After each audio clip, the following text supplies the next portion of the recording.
전날입니다. 오늘 우리는 예수님께서 이 세상에서 지극히 사랑하셨던 당신 제자들과 예루살렘 2층 다락방에서 마지막으로 만찬을 하시는 그 상황을 지금 우리는 다시 재현합니다. 올해 파스카 축제는 유다인들의 가장 큰 축제였습니다. 그것도 어떤 무엇을 기념하는 축제냐 하면 400년 동안 에집트에서 이집트 사람들의 종살이에서 벗어난 사건, 탈출 사건, 해방 사건을 재현하는, 기념하는 그런 축제였습니다. 제1독서에서 오늘 출애굽기 12장을 통해서 이스라엘 민족이 이집트에서 빠져나와서 광야에 40년 생활을 거쳐서 가나안 땅에 진입하고 나서 모세와 아론을 통해서 하나님께서 이 두터우신 하나님의 섭리로 당신의 강력한 팔로 400년 동안이나 종살이하던 이집트에서 이스라엘 민족을 뽑아내셨습니다. 어린 양이 흘린 피 이 덕분으로 죽음을 면하고 가나안 복지에서 해방된 삶, 노예가 아니라 더 이상 죄인이 아니라 완전히 자유로운 자유인의 삶을 누리게 된 것을 잊지 말고 기억해야 한다는 그런 모세 율법의 가르침에 따라서 유대인들은 매년 이 파스카 축제를 지냅니다. 이스라엘의 달력의 첫 달인 니산달 14일째 되는 날 해가 질 무렵에 어린 양 한 마리 또는 어린 염소 한 마리, 수컷 한 마리를 잡아서 그것을 양을 죽이죠. 그래서 그 양의 피를 마치 유대인들이 이집트를 빠져나올 때 자기 문설주 양 상인방에 뿌려서 천사가 이집트의 맏자식을 다쳐 죽일 때 그 죽음을 면했듯이 이스라엘 민족은 매년 이 축제를 거행하면서 하나님께서 유일하신 구원자시다. 하나님께서 죽음의 땅, 종살이던 땅에서 당신의 종 모세를 보내서 당신의 강력하신 힘으로 홍해 바다를 건너서 해방시켜 주셨다. 그 사실을 잊지 말고 기억해야 한다. 그래서 이 이스라엘 사람들은 이렇게 이제 파스카 축제가 되면 집에서 집집마다 양을 한 마리씩 실제로 잡습니다. 식구가 적으면 옆집에 어울려서 한 마리를 잡아요. 그래서 저녁에 반드시 양고기 또는 염소고기 잡고 또 누룩 얹은 빵하고 쓴 나물을 놔두고 이렇게 파스카 축제를 지냅니다. 이 밤에 유대인들은 그 집안의 가장 막내가 아빠한테 질문하게 되어 있어요. 아빠, 오늘 우리가 지내는 이 잔치는 무엇을 기념하기 위한 것이에요? 그러면 아버지, 가장이 이제 출애굽기 12장 오늘 우리가 1독서에서 들은 바의 내용을 쭉 얘기해 줍니다. 옛날에 우리 조상님들은 이집트에서 이렇게 힘들게 살았더란다. 근데 하나님께서 그 이집트 파라오의 그 복정에서 이렇게 우리 조상들을 구원해 주셨단다 하는 그런 얘기를 들려주면서 학가다라고 그 얘기를 해줘. 그 에피소드, 이 파스카 축제에 얽힌 얘기를 해줍니다. 파스카는 원래 유목민들의 축제였다고 그래요. 고대 근동지 페사라는 유목민들의 축제예요. 양들을 풀어놓고 키우다가 양들이 그 목초를 다 뜯어먹고 이제 풀이 없으면 다른 목초지를 향해서 떠나야 돼요. 그 떠나기 전에 순양, 아주 어린 양 한 마리를 순놈 양을 잡아서 그 피를 그 텐트 주변에 뿌리고 그 고기를 삶아서 든든하게 먹고 지팡이를 쥐고 이렇게 떠났던 유목민들의 축제. 거기에 이제 무교절이라는 정착민들의 풍속, 농사를 지은 농민들의 풍속이 결합되어서 무교절, 누룩이 없다는 말, 누룩교자예요. 그래서 누룩이 없는 빵을, 그래서 이 두 가지 고대 유목민과 농민들의 축제가 합쳐져 가지고 이스라엘의 역사 안에 들어와서 이렇게 그때 에집트에서 밤에 뛰쳐나올 때, 짐을 싸서 도망 나올 때 그 긴박한 상황을 재현하면서 보내주신 야훼 하느님, 하부이신 하느님을 기억하고 그분의 사랑에 감사드리면서 이 축제를 지냈던 거예요. 그리고 또 누룩 안든 빵, 급하니까 누룩을 넣을 겨를이 없었어요. 누룩 넣으면 보통 어쩌요? 이불로 싸가 아래 목에 놔두면 밀가루 빵 부글죠, 반죽이. 근데 그렇게 할 시간이 없어. 뒤에서 이집트 군사 병사들이 쫓아오니까 얼른 도망가니까 누룩 없이 빵 먹었어. 물론 이제 새 농민들이 이제 새로 다져간 밀을 갈아서 새빵을 먹는데, 그래서 우리가 이 두 가지가 합쳐서 이스라엘 종교 안에서는 바로 출애굽 사건을 기념하는 파스카는 패스오버, 영어로 하면 건너뛰다, 과월. 그래서 이집트 종살이에서 가나안 복지 자유민으로 하나님 백성으로 건너뛰는 월남, 월장, 담을 넘는다 할 때 그 월자에 과월. 그래서 죽음의 땅에서 생명의 땅이에요. 노예의 신분에서, 종의 신분에서 자유인의 신분으로 건너뛰는 그 사건을 기념하는 거예요. 그 건너뛴, 패스오버 하는 그 배후에 누가 있었다? 하느님이 계셨다. 언제나 이스라엘 백성과 함께 계시는 하느님이 계셨다. 그것을 기억하기 위하여 유다인들이 지내는 풍습이었어요. 축제였어요. 3대 축제 중에 가장 큰 축제. 이 축제가 이제 우리 그리스도교로 넘어왔어요. 우리 교회 안에 들어와서 신약, 여기에서 과월 뛰어넘는다는 것은 뭐냐? 죄인에서 의인으로 건너뛰는 것. 누구 때문에? 우리가 잘나서? 아니, 예수님 때문에. 예수님은 구약의 유다 민족들이 이집트에 탈출할 때 밤에 희생된 어린 양처럼 예수 그리스도께서, 우리 주님께서 십자가에 못 박히죠. 거기서 흘리는 하느님의 어린 양, 하느님의 어린 양이신 예수님이 흘리신 피로 우리가 죄의 사함을 받고, 정말 우리가 아주 시커먼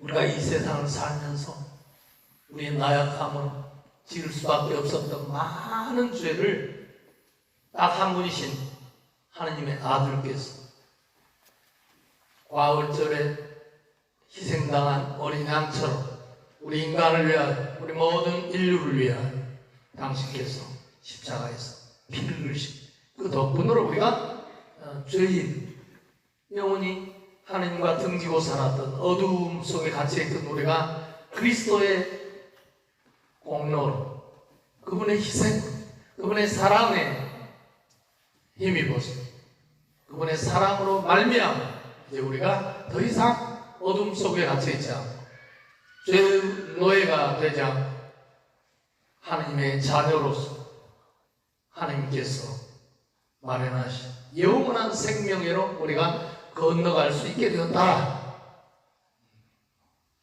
우리 그리스도교회에 와서 유다의 파스카는 이렇게 우리 주님의 순환과 죽음과 부활에 이렇게 딱 맞는 그런 얘기가 된 거예요. 그래서 하나님께서는 정말 예수 그리스도의 십자가의 죽음을 통하여 우리를 구원하시려고 하셨던 그 계획을 바로 이스라엘인들이 겪었던 이집트의 출애굽 사건과 어쩌면 이렇게 잘 맞게 이렇게 짜놓으셨는지 정말 신비스러운 것입니다.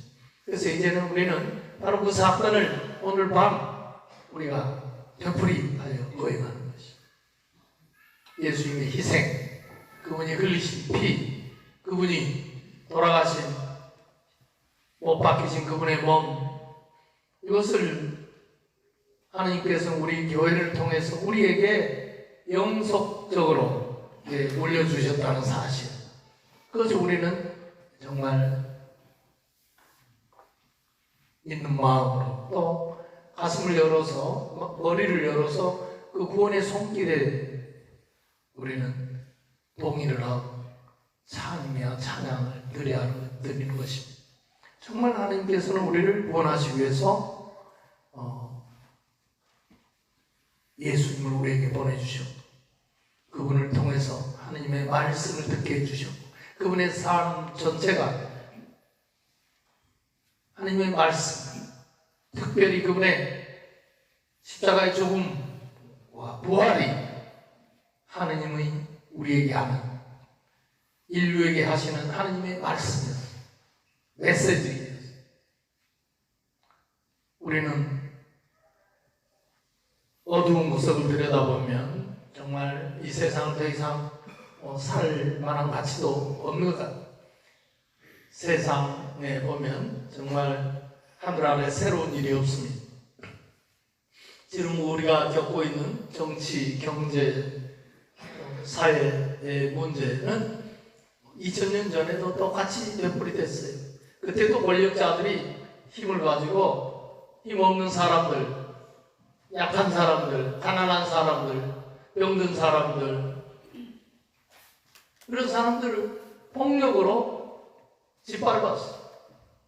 예수님께서 공생활 시작하신 후 처음으로 당신 고향 나사렛의 회당에 들어가셨을 때 이사야의 두루마기를 펼쳐 읽으셨다고 루카복음 4장 16절 그래서 21절까지 나와 있습니다.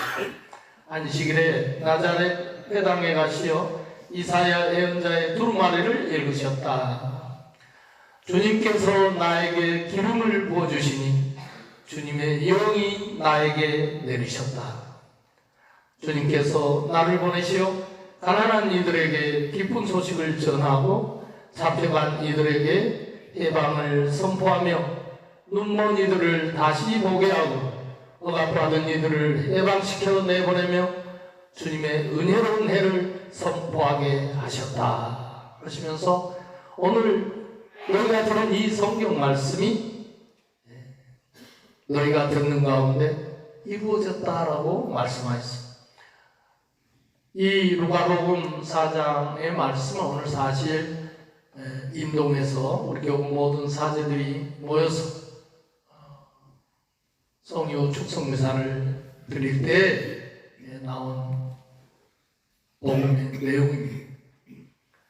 오늘 오전에 저와 우리 김 신부님 같이 임동대 성당에 와서 우리 교구의 최고 목자이신 북현진 시몬 대주교님과 용공이 베네딕토 대주교님, 또 최창무 안드레아 대주교님, 희진호 대주교님과 모든 교구 성직자들이 모여서 사제 때 서약했던 그 서약을 다시 새롭게 했습니다.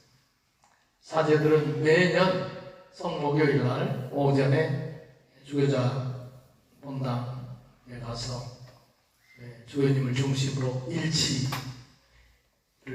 새롭게 하고 또 우리가 사제 때 제단에 엎드려 서약했던 맹세했던 우리의 봉헌을 새롭게 하고 1년 내내 우리가 사제 임무를 수행하면서 사용할 성유, 축성성유, 예비자 성유, 명자 성유를 받아가지고 옵니다. 오늘 우리는 오전에 그렇게 했습니다. 이제 오늘 이 마지막 밤, 오늘 성목일의 이 밤에는 바로 예수님께서 이 세상을 떠나시면서 얼마나 기가 막히게 우리 교회에 당신의 말씀을 이렇게 유전 물려주고 가신지를 우리가 느끼면서 감사를 드리지 않을 수가 없습니다. 하나님께서 당신 외아드님을 이 세상에 파견하신 뜻은 우리를 심판하시는 것이 아니었다. 하나님께서 당신의 외아들을 우리에게 보내신 뜻은 우리를 심판하고 벌하기 위하심이 아니라 당신이 외아들을, 그 소중한 아들을 통째로 내주시면서, 그래서 그분을 믿는, 그를 믿는 모든 이가 멸망하지 아니하고 영원한 생명을 얻게 하셨다. 이것이 하나님의 뜻입니다. 이것이 하나님의 영원으로부터의 구원 계획이에요. 그 계획에 따라서 예수님께서는 하나님의 아들로서, 또 하나님의 살아있는 생생한 말씀으로서, 언어로서 우리에게 오셨다가 이 시공의 한계를 벗어나서 다시 하느님의 위치로 돌아가시다. 그 대신에 당신의 몸인 이 교회 안에 성체성사와 신품성사를 세우셨습니다. 인류의 후손들이 종말이 올 때까지 세세대대로 이 교회 안에서 살아계신 하나님의 말씀을 듣고 그분의 몸을 먹고 그분의 피를 마심으로써 하느님께서 약속하신 영원한 생명에 여기서부터 참여하게 하셨다는 것입니다. 그러니까 오늘 우리는 이 거룩한 만찬 미사 중에 정말 우리가 예수님의 말씀을 살아있는 나를 향한 하나님의 말씀이라고 받아들인다면 오늘 우리는 새롭게 우리 자신이 예수님처럼 사랑의 인간이 되겠다. 그 결심을 우리가 새롭게 해야 할 것입니다. 하나님은 우리를 그냥 심심풀이로 만들어서 이 세상에 나오게 하신 게 아니에요. 하나님께서는 우리에게 당신의 외아들을 주시기 위해서 우리를 이 세상에 나오게 했다. 이 아들을, 그분의 말씀, 당신의 로고스이신 예수님을 우리에게 보내주심으로써 우리 자신이 하나님의 말씀이 되고, 우리가 하나님의 분신이 되고, 우리가 하나님의 일을 대역하는 그런 그리스도의 대지자가 되도록 초대해 주시오. 그리스도께서 하시는 일을 우리가 참여하면서 우리가 그리스도의 생명에 들어갈 수 있도록 했다. 그래서 그리스도께서 부활하셔서 제자들에게 나타나셔서 보여주신 것처럼 단 100년의 삶이 아니라 영원히 사는 그런 생명을 누리게 하셨다는 것입니다. 그 생명의 본질은 무엇이냐? 그 생명의 본질은 바로 사랑입니다. 그래서 오늘 밤을 사랑의 밤이라고도 부르기도 합니다. 또 오늘 밤을 계명의 밤이라고 부르기도 해요. 계명의 밤. 무슨 계명입니까? 사랑의 계명이에요. 하나님을 사랑하고 네 이웃을 네 몸처럼 사랑하여라. 사랑의 밤입니다. 이 사랑의 밤 기쁘지 않습니까? 억지로 기쁘게 마음을 한번 조정해 보세요. 스위치 눌러. 이 사랑의 밤 기쁘죠? 네. 하느님이 우리 안에 들어오신 밤이에요. 그래서 예수님께서는 최후 만찬하시면서 미리 또 제자들의 발을 씻어주셨어요. 옛날 팔레스티나는 그냥 지금처럼 우리가 좋은 신발 신고 다니지 않았어요. 그러니까 슬리퍼 이렇게 신고 다녔어요. 집신 신고 다녔어요. 슬리퍼 신고. 먼지가 많이 묻어요. 그래서 집에 초대를 하면 종들이 그 손님들 먼지가 걸어서 오니까 발이 그냥 희한해. 앉혀서 종들이 손님들의 발을 씻겨. 그게 유대 팔레스티나의 풍습이었습니다. 근데 오늘 예수님께서 당신이 제자들의 발을 씻겨드립니다. 씻겨주십니다. 그러니까 베드로가 그냥 황송해서 주님 절대로 안 됩니다. 주인이신 주님께 주님의 발을 저희가 씻어드려야 되는데 어떻게 주님께서 저희 발을 씻어주십니까? 저는 안 됩니다. 그러니까 예수님께서 그렇게 말씀하십니다. 베드로야, 내가 너희 발을 씻어주지 않으면 너는 앞으로 공동 번역에서 나와 아무런 관계가 없어지고 있다 이렇게 됐지만 지금 성경에는 내가 누릴 몫을 네가 나누어받지 못할 것이다 그렇게 말씀. 그러니까 베드로가 아이고 주님 그렇다면 머리뿐만 아니라 손발도 씻어주십시오. 너는 깨끗하다. 목욕을 한 사람은 깨끗하다. 발만 씻으면 된다. 예수님께서 이것은 예수님들 제자들 진짜 어디 두들강 가가지고 떼베끼고 모욕했다는 뜻이 아니에요. 예수님께서 영적인 표현이시죠. 너희들은 이미 깨끗하다. 그러나 다 깨끗한 것은 아니다. 그래서 유다스의 배신도 예고하시고 어쨌든 예수님께서는 마치 종처럼 제자들의 발을 씻겨주셨어요. 하느님이 사람 앞에 무릎을 꿇으신 겁니다. 이것이 사랑이에요. 그래서 오늘 밤의 핵심 메시지는 섬김과 사랑입니다. 예수님께서 하느님이신데 인간 앞에 무릎을 꿇고 인간의 더러운 발을 씻겨주셨다. 이것은 하느님의 본질을 나타내는 것입니다. 이건 사랑입니다.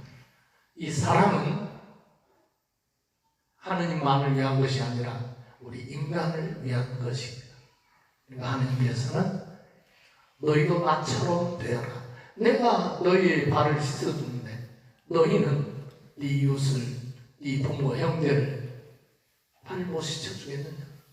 사실 우리 세상 살아가면서 우리는 그리스도인이라고 말하는데 이 사랑의 행위가 우리 삶 안에서 빠져버린다면 안고 없는 찐빵이에요. 입으로 아무리 예수 믿는다 해도 자기 삶 안에서 희생과 섬김과 사랑이 없다면 안고 없는 찐빵이에요. 저 성체 저 배실에서 하루 종일 성체 묵상한다 해도 사랑이 없으면 안고 없는 찐빵이에요. 먹을 수 없어. 내 삶 안에, 내 마음 안에 사랑이 있어요. 사랑의 출발은 용서입니다. 성당 그렇게 몇십 년 다녔다 하면서 마음속에 누군가를 향한 분노와 증오와 화가 가득 차 있다면 진정한 그리스도인이라고 말할 수 없습니다. 남편이 됐든 아내가 됐든 어떤 가족 구성원이 나에게 아픔을 주더라도 용서해야 돼. 또 함께 더불어 살아가는 우리 이웃들 간에 서로 마음의 상처를 주고 고통을 준 사람이 있다면 갑이 누구예요? 누가 갑이요? 용서해 줄 권한을 갖고 있는 사람이 갑이에요. 그렇지 않아요?